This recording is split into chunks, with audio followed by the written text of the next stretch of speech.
Yes, he did. He deserved to be the MVP. However, he should not have won the MVP.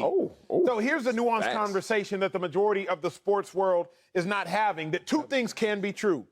You can both deserve something, yet still not have gotten the thing you deserve to get. Like, imagine if you go to apply for a job and you meet all of the requirements, somebody just meets them better. So I don't want to take away from Nikola Jokić right now because he absolutely deserved it. Averaged 27, 14, 8. Phenomenal. Carried his team into the playoffs without his second and third best player. Phenomenal. So he deserved to win the MVP if you're just looking at this season by himself, no other players looking at what they did. But when I get to looking at what Joel Embiid did. I'm listening.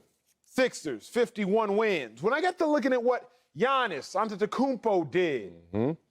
Bucks, 51 wins. When I really get to looking at some of the other guys who were in contention for MVP, that's when I'm like, no, y'all got it wrong. The Joker may have deserved to win the MVP, but he still should have won the MVP because if the biggest reason the Joker won MVP was because not necessarily of what he did, but because of what his teammates did not do, then I can't say he should have won it. Like, really kick back for a second and realize. I'm with you. The biggest reason the Joker won MVP is not even because of what he did. It's because of what his teammates didn't do. Because Jamal Murray wasn't present.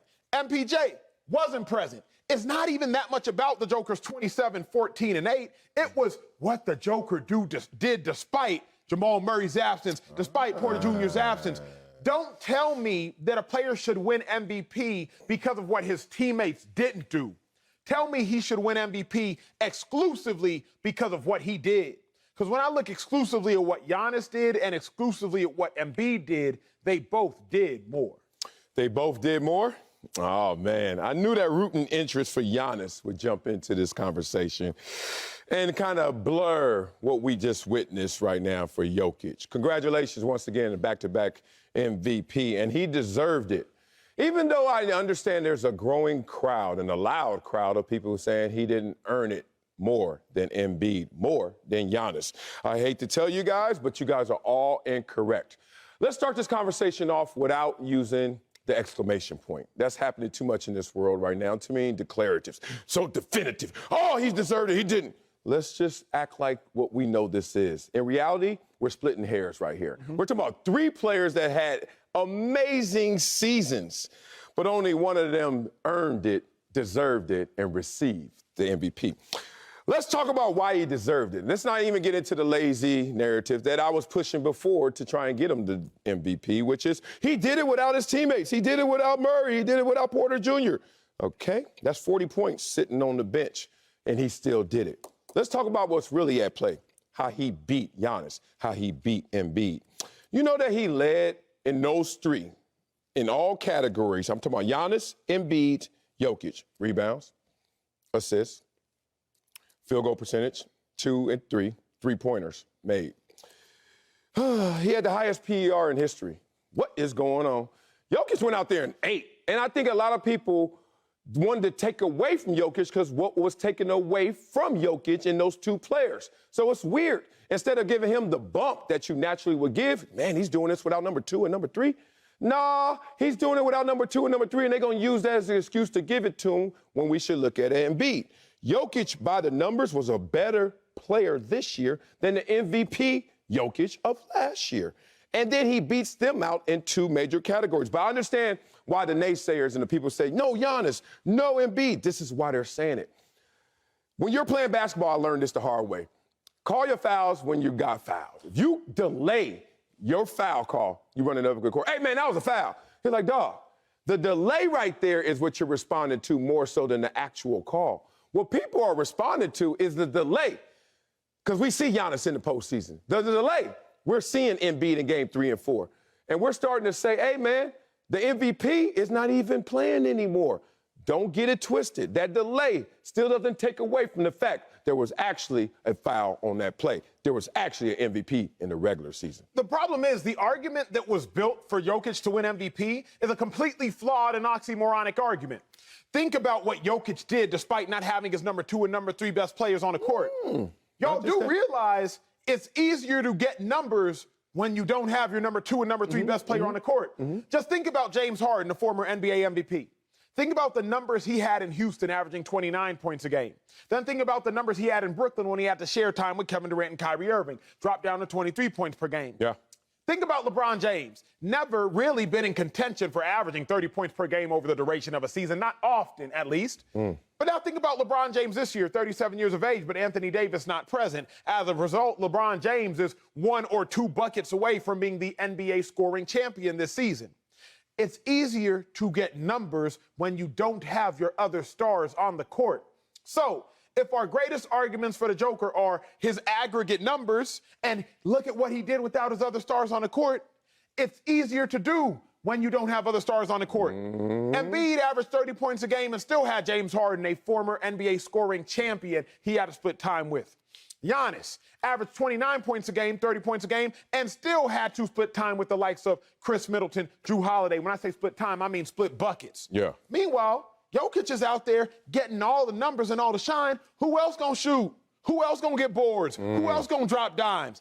I would hope you would ball when nobody else is out there to ball with you. So the argument that built up Jokic to win MVP is a completely flawed argument because we try to use it to say, well, look at what he did. But remember, the only reason he did that is because wasn't nobody else there to do it. That's why I'm just not really capable of saying that he should have won it, though he did do enough on normal years to win it. God, I'm playing traffic cop right here because I want to come back at that. You gave me some ribs to eat. But right now, we got to bring in Fox NBA analyst Slick Ric Bucher, who is also an MVP voter. So, Slick, did Jokic deserve to win the MVP?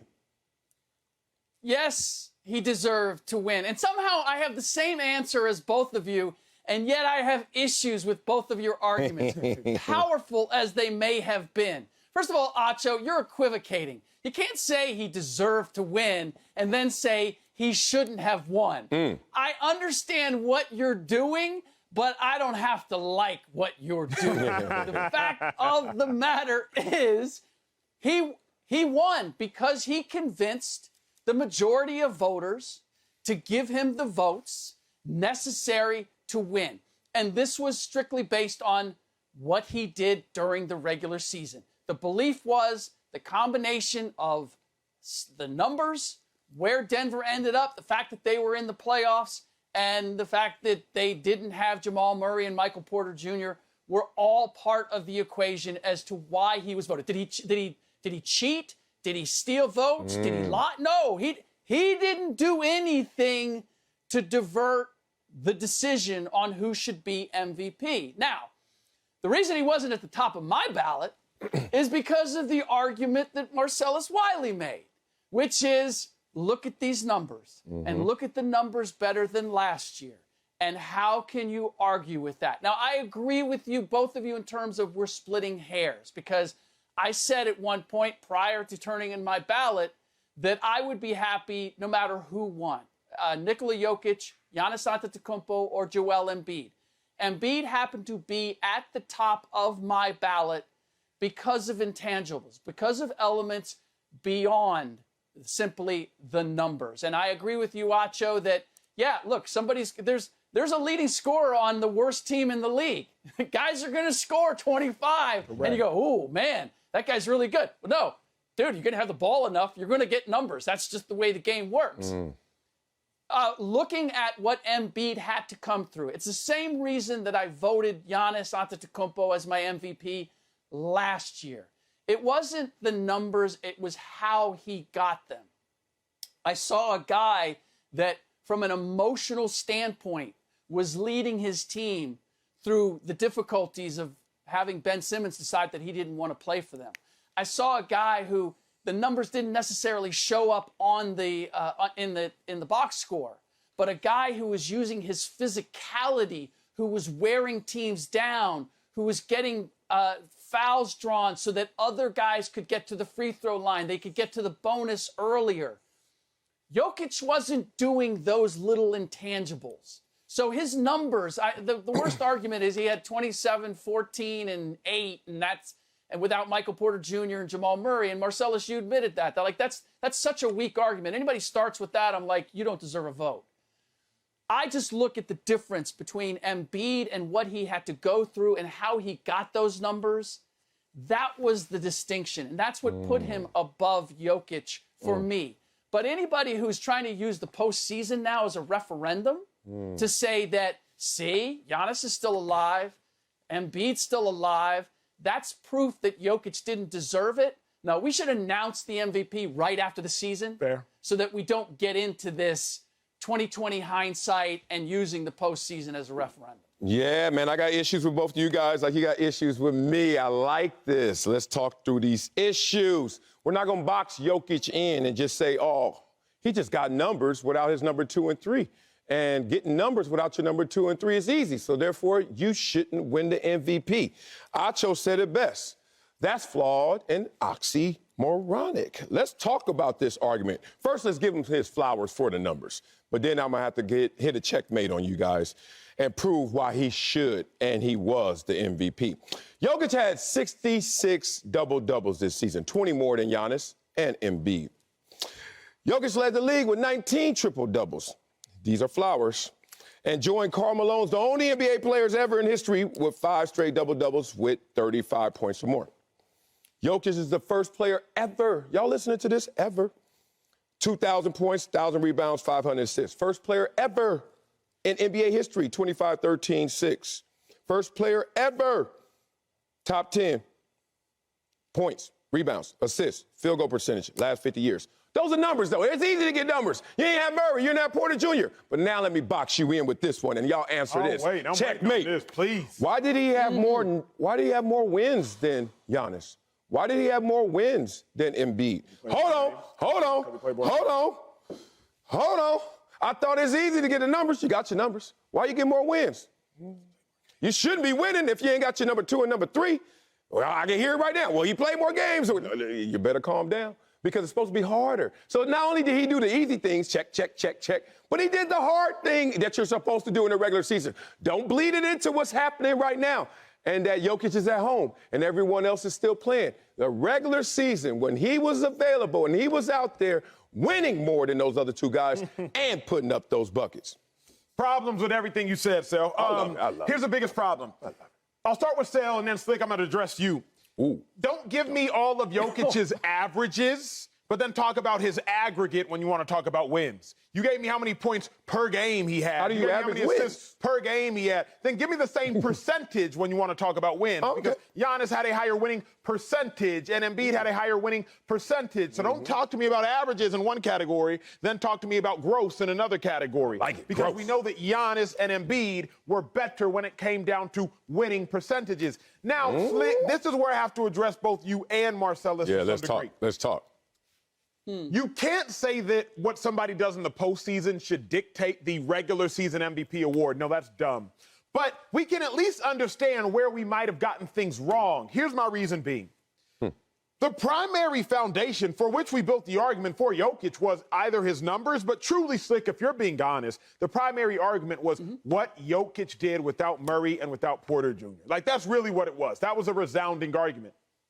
It wasn't until the NBA playoffs where we saw Giannis consistently without Middleton and said, wait, the reason Jokic won MVP, Giannis is proving he can do the exact same thing and some.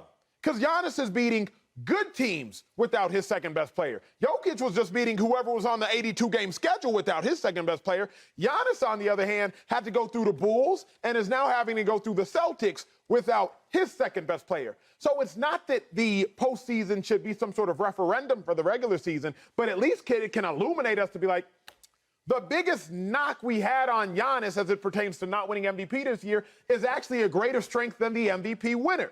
Furthermore, same thing with Embiid. When Embiid was absent, we saw what the Sixers were in the playoffs and what the Sixers have been in the playoffs. Embiid chose back up. All of a sudden, they dismantled the Heat back-to-back games to tie the series up. So that's why I'm like, yeah, Slick, you're right. The regular season has to be the regular season, but at least we can learn something about the regular season from the postseason. Now I got to talk to Sel one more time, and I'm done talking. One more time. Sel always tells me this, Slick, and he always tells me this, audience. Don't talk about how I came from Compton and went to Columbia, some ringing, glowing endorsement, because somebody else who went to Columbia they did nice too, even if they didn't come out of Compton. Tell them I'm mistaken in that. You ain't mistaken I ain't in that. mistaken in that. Everybody got So it. we can't talk about the struggle that somebody had to go to get to the top, That ain't meaning more than somebody who didn't have to struggle to also get to the top, because at the end of the day, both people got to the top. Giannis and Embiid, they reached higher highs than Jokic.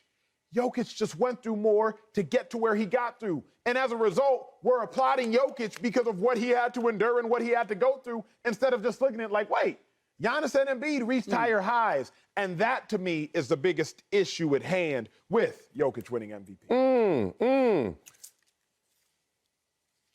Fair point. Fair point. However, this idea that we can take the postseason and we can learn from it that's a false idea, Acho. It's not we're looking at the Bulls and then we're looking at the next round and suggest that because Giannis has compensated for the absence of Chris Middleton, that is an indicator of that he could do the same or better, actually better than Jokic has done without Jamal Murray and Michael Porter Jr. Has all to do with matchups. If the Bulls matchups, if they can't exploit Middleton being gone, if in this round they can't exploit Middleton being gone, then is that really a reflection of what Giannis is doing? Not necessarily. But here's my biggest issue, Wiley, with the points that you made and the numbers that you came back at us with, historic or otherwise. They were all offensive numbers.